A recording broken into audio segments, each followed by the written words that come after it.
예수님 때문에 죄 사함 받고 예수님 때문에 의롭다 하심을 얻는다, 이런 말인데, 앞에 형제들, 그러므로 형제들아 너희가 알 것은, 이렇게 알아야 된다라고 하는 표현을 쓰고 있습니다. 우리가 이 말씀을 들을 때 몰라서 듣는 것이 있습니까? 이야기를, 이렇게 성경 말씀을 설교로 들을 때 우리가 모른다거나 기억하지 못하는 것은 없습니다. 그런데 이 바울이 그 형제들에게, 믿음의 식구들에게 강조를 하고 있는 거죠. 형제들아 너희가 알 것이, 두 가지를 지금 강조해서 말하고 있는데, 이 사람을 힘입어 죄 사함을 얻는다. 예수 그리스도, 예수를 통해서 죄 사함 받고 예수를 통해서 의롭다 하심을 얻는다, 이렇게 말하면 아주 간단하고 심플하고 좋습니다. 편안하고, 그리고 그렇지, 그걸 기억하고 그렇게 살 텐데, 말이 이렇게 약간 좀 이렇게 복잡한 듯한 느낌이 들죠. 이 사람이라고 표현하니까 예수라고 했으면 그냥 예수라고 하면 되지, 굳이 거기에서 왜 예수라고 하는 말을 빼고 이 사람이라고 해요? 어떠십니까? 예수 믿어야 산다, 예수님 때문에 죄 용서받는다, 예수님 때문에 의롭다 하심을 얻을 수 있다, 이렇게 말하는 거하고, 이 사람을 힘입어 죄 사함을 너희에게 전하는 거다, 너희가 이것을 알아야 된다, 이렇게 말하는 거하고 어떤 느낌의 차이가 있습니까? 예수 그리스도를 힘입어서 죄 사함 받는다라고 하는 것은 진리이죠. 원칙이고 신앙의 이 기본 자세입니다. 모든 사람들이 그것을 알아야 됩니다. 그런데 말씀을 듣고 있는 비시디 안디옥 지역의 그 사람들, 막 다인종이 섞여서 유대인들만 있는 것도 아니고, 어쨌든 회당이긴 하지만 유대인들의 주류이긴 하지만 로마의 퇴역 군인들과 현지인들과 또 다양한 사람들이 자기의 꿈을 쫓아서 모인 바로 그런 곳에서 안식일 날 회당에서 바나바가 옆에 계시고, 바울과 그 다음에 또 구브로스 섬에서 같이 따라온 사람들이 옆에 같이 동참한 가운데서 하나님의 말씀을 전하면서, 형제들아 이것을 알아라 하면서 이 사람을 힘입어 죄 사함을 너희에게 전하는 거다, 이거하고 어떠십니까? 시점이 이게 현실적인 거죠. 지금 바로 이 순간 예수 그리스도가 옆에 계시는 거죠. 왜냐하면 여기 보시면 이 사람을 힘입는다, 그 사람을 힘입는다라고 해야 되잖아요.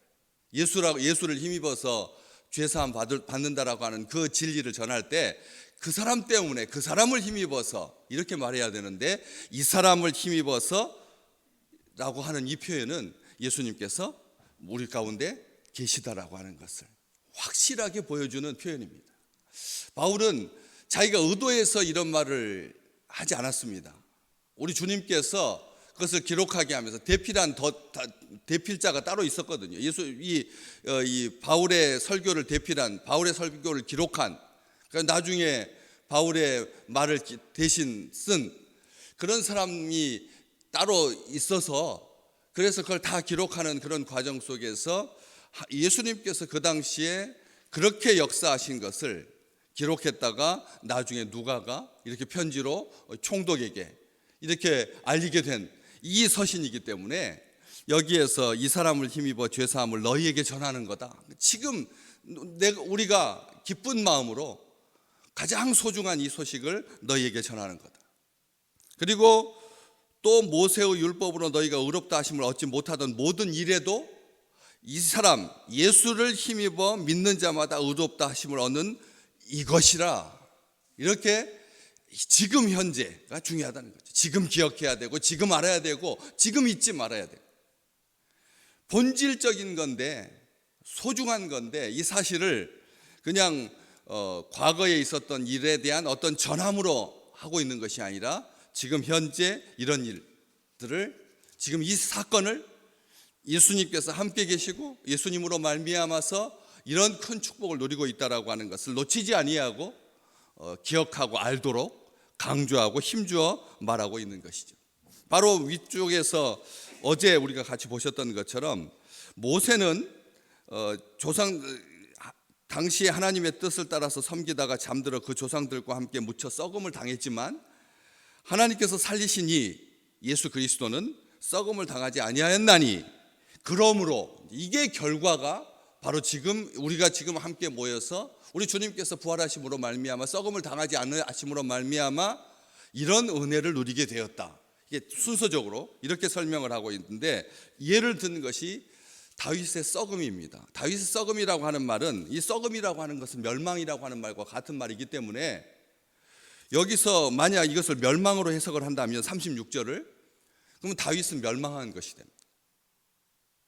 여기서 이 썩음은 그런 멸망 쪽을 강조하려고 하는 의도가 아니라는 겁니다. 똑같은 말인데도 우리 주님께 썩음을 당하지 않았다라고 하는 37절의 표현은 멸망하지 않았다라고 하는 그런 표현이고 지옥에 내려가지 않았다. 그러니까 다시 말하면 지옥에 내려가는 것이 아니라 지옥에 우리 주님께서 내려가서 거기에서 그 순간 지옥에 있는 사람들의 혼을 설득하고 또 그들에게 복음을 전하고 하는 것은 사흘 동안에 있었던 일이지만 여기에서 썩음과 다윗의 썩음은 구별된 썩음인데 다윗의 썩음은 우리로 하여금 다윗의 의로도 우리가 구원받을 수 없다는 것을 말하려는 것입니다. 그 또 39절에 모세의 율법으로도 안 된다는 것입니다. 다윗이 하나님의 마음에 합한 자였고 다윗이 하나님께서 너는 내 마음을 따르는 자고 내가 너를 기뻐한다 라고 말했을지라도 다윗은 죽었다는 것이죠. 그래서 그 묘가 그 무덤이 지금까지 우리에게 있다. 앞에 베드로는 설교할 때 그렇게 말씀을 전했거든요. 그렇기 때문에 바울이 여기서 다윗이 썩었다라고 하는 그 표현은 우리로 하여금 죄를 이길 수 있는 이 세상에 사람은 없다. 죄가 그렇게 처참한 거다. 죄는 사람을 죽인다. 아무리 하나님의 뜻을 받들어서 온전하게 섬겼을지라도 결국은 잠들게 되는 거다라고 하는 것을 강조하고 있는 거죠. 다윗은 이슬람 세계에서도 영웅입니다. 선지자입니다. 다윗은 선지자로 지금도 이슬람 세계에서 다윗은 선지자라고 여깁니다. 그래서 나중에 두 진영 간 이슬람과 유대교, 기독교가 싸울 때 다윗의 무덤은 온전하게 보존될 수 있었습니다. 참 특이하죠. 하나님께서 다윗을 얼마나 사랑하셨는지를 보여주는 예인데 무덤이 보통 타 종교를 공격할 때는 회파되는 것이 일반적인 일이잖아요.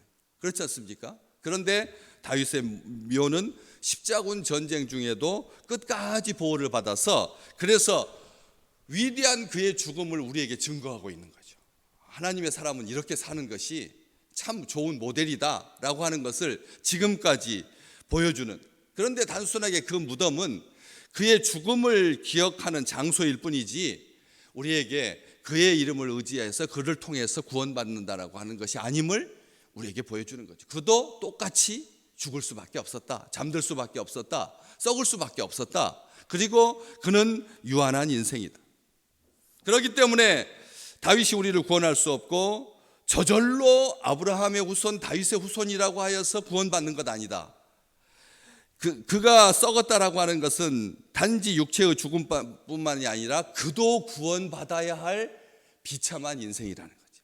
그도 구원받아야 할 육체라는 것입니다. 다윗도 구원받아야 하는 것입니다. 그렇기 때문에 시편에서 다윗이 장차 오실 자기의 후손이잖아요. 그런데도 후손이신 예수 그리스도를 뭐라고 부릅니까? 나의 주라고, 거룩하신 분이라고 그렇게 고백하고 있는 것이죠. 오늘 각주의 그 앞쪽에 붙어 있는 시편 16편 10절에 그렇게 그렇게 기록되어 있다. 뭐라고 했느냐? 다윗이 거룩하고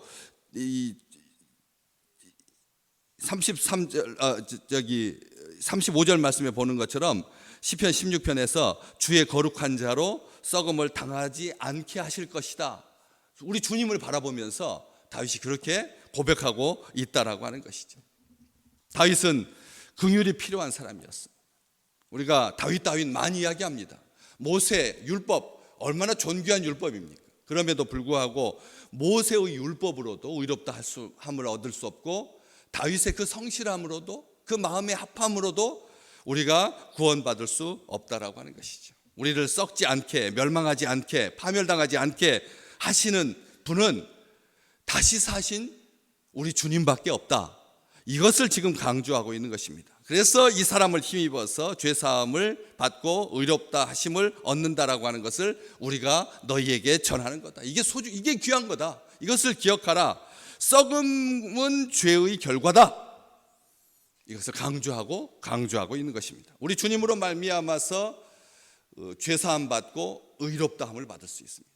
이것을 사도 바울은 나중에 에베소 교회와 로마 교회에 편지하죠. 에베소서 1장 7절 그의 피로 말미암아 구속 곧 죄사함을 받았으니 이렇게 기록하고 있고, 의롭다함을 얻는다라고 하는 표현은 로마서 5장 18절에 십자가에 죽기까지 복종하심으로 말미암아 우리가 의롭다 하심을 얻었다라. 오늘 온 인류가 해결해야 될 가장 중요한 문제 하나를 딱 꼽으라면 여러분 뭘 꼽겠습니까? 온 인류가 살아야 할 길이, 살 길이, 온 인류의 문제가 해결돼야 될 딱 하나만 딱 뽑으라면 뭘 뽑겠습니까? 환경 문제입니까? 환경을 개선해야 되는 것입니까? 아니면 러시아하고 우크라이나하고 안 싸우면 되는 것입니까? 이 세상에 오늘 딱 해결해야 될 한 문제가 있다면, 영원히 해결할 수 없는 한 문제, 죄의 문제인 것이죠. 죄의 문제만 해결된다면 전쟁, 기근, 환경오염, 이 세상의 모든 인류가 안고 있는 모든 문제는 다 해결될 수 있는 거죠. 죄의 문제가 가장 큰 문제고 가장 중요한 문제고, 그렇기 때문에 우리 주님께서 죄와 비참함에서 우리를 구원해 주신 거죠. 죄와 비참함으로부터 우리 주님께서 구원해 주신 것입니다. 죄의 문제가 해결되기 전까지 인류는 아무것도 나가지 못합니다. 참된 위안도 없고 소망도 없고 기대도 없고, 그리고 열정도 헛것이고, 그렇잖아요. 바벨탑을 쌓기 위해서 사람들이 얼마나 수고했을까요? 아침 일찍부터 저녁 늦게까지 바벨탑 그 벽돌을 구워가지고 하늘까지 닿는, 여러분 우리가 그게 쉬울 것 같습니까? 벽돌이 견딜 수 있는 무게가 몇 층까지일까요? 100층까지는 견딜 수 있을까요? 벽돌 한 장이? 여러분 그게 공학적으로 계산해서 될 일이 아니거든. 얼마나 노력을 해야 되고 얼마나 수고해야 되는데, 그 벽돌을 쌓아가지고 만든 지구라트, 하늘까지 닿는 바벨탑, 그런 온 인류의 열정도 결과는 뭐였는데요? 서로 다 말이 틀려지고 각자 자기 처소로 돌아가서 온 세상에 흩어져서 살 수밖에 없는, 그게 악한 영이 노리는 거거든요. 알잖아요. 딱 얼룩말은 맹수가 나타나면 엉덩이 뒤로 하고 딱 모여야 살거든요. 그런데 그 흩어지게 되면 제일 먼저 노리는 것은 제일 연약하고 병든 어린 새끼들하고, 그리고 병든 짐승들, 그것을 맹수가 노리는 것처럼 악한 영이 그렇게, 사람이 그렇게 열심을 다했어도 결국은 평화를 이루지 못했다니까요. 즉 그들이 바벨탑을 쌓는 목적이 뭐였는데요? 자손 후대 만대까지 우리가 한 인류요, 그리고 한 형제다라고 하는 것을, 우리 이름을 온 세상에 널리 전하자. 얼마나 숭고합니까? 그렇지 않습니까? 그걸 바벨탑 쌓아가지고 약소 국가를 점령하고 그 위에 군림하자, 이게 목적이 아니었습니다. 그들의 목적은 순수했습니다. 그렇잖아요. 자손 만대까지 하나됨의 결속력을 과시하자. 그리고 우리의 이름을 만대에 내자. 조상들이 후손들을 위해서 이렇게 열심을 다했다. 하늘에까지 닿을 수 있도록 그 열심, 여러분 하늘까지 닿는 그 열심, 이게 땅 속으로 파고 들어가는 것도 아니고 바다 속으로 터널을 뚫는 것도 아니고, 순수하게 하늘을 바라보면서, 그렇게 하나님의 형상을 닮은 자로 하늘을 바라보면서 하늘을 꿈꾸면서 그들의 이름을 만대에 내는 게 무슨 죄입니까? 순수한 열정을 가지고 모든 것을 다했지만 그럼에도 불구하고 결국은 흩어지고 말았다는 거죠. 언어가 달라지고 말았습니다. 소통이 막히고 말았다는 것입니다. 요즘 다들 소통 어떻게 하면 소통할 건가? 이 세상에서 양당제를 가지고 있는, 다당제를 가지고 있는 국가 중에 이렇게 서로 비난하고 똑같은 사건인데 전혀 다르게 해석하잖아요. 안 그렇습니까? 대통령이 한 행동에 대해서 똑같은 사건인데 정반대로 해석을 하잖아요. 예수 믿고 죄 용서받고 의롭다함을 얻지 않으면 영원한 생명을 얻는 것보다 귀한 것이 없다라고 하는 것을 우리가 분명히 알지인데, 율법으로도 자기 의로도 열심으로도 선행으로도 그래서 이루지 못한다면, 지금 국회의원 숫자를 10명을 늘리고 10명을 줄여서 화평을 이룰 수 있을까요? 우리 잘 고백해야 합니다. 기억해야 됩니다. 우리의 유일한 중보자는 우리 주님밖에 안 계시다는 것을 성경은 분명히 말합니다. 예수 이름 말고는 죄의 문제를 해결하고 의롭다 하심을 입을 수 있는 방법이 없다. 보혈로 말미암아, 부활로 말미암아 우리의 모든 죄값이 완전히 청산되었고 하나님의 의를 만족시켰고, 그래서 죄사함 받고 의롭게 되어서 결코 정죄함이 없는, 사망의 썩음에 이르지 않게 하시는, 아예 사망의 썩음에 이르지도 않게 하시는 영원한 생명으로 우리와 함께 계시는 이 놀라운 축복이 오늘 우리 믿음의 백성들에게 잊지 않고 이 사람을 힘입어서, 우리 지금 옆에 계신 우리 주님을 힘입어서 그런 생명의 성령의 법으로 사는 아름다운 하루가 되시기를 주의 이름으로 축복합니다. 생명의 성령의 법으로 사는 자, 썩음을 당하지 않는 자, 이것을 보증해 주고 이것을 확증해 주시기 위해서 부활절날 우리로 하여금 온 세대가 함께 모여서 성찬식에 참여하게, 세례식에 참여, 성찬식, 이 성찬식이 그것을 보여주고 확증하고 보증해 주는, 오늘 우리 주님은 우리의 죄를 기억하지 않으시는 분이십니다. 우리의 죄를 기억하심으로 그것으로 말미암아 예수 그리스도의 의가 흐려지지 않도록 하나님께서 동이 서에서 먼 것처럼 내가 너희 죄를 기억하지 아니하고 뒤로 던져버리신다, 우리 주님께서 말씀하셨지 않습니까? 그런 것처럼 오늘 이런 하나님과 화목해 하시는 은총이, 하나님의 확실한 은혜가, 우리 주일날 받은 말씀, 확실한 은혜가 이사야서 55장 3절 말씀, 하나님께서 너희를 위하여 영원한 언약을 세우는데 곧 다윗에게 허락한 확실한 은혜니라. 이게 확실한 은혜인 거죠. 오늘 우리에게 주실 확증된, 오늘 틀림없이 임하는 은혜가 확실한 은혜인 거죠. 영원히 변치 아니하시는 하나님의 그 죄 용서하심과 의롭다 하심을 입은 자로 오늘도 그 십자가의 정신으로 죄 용서와 의롭다 하심이 가득한 충만한 하루가 되시기를 주의 이름으로 축복합니다.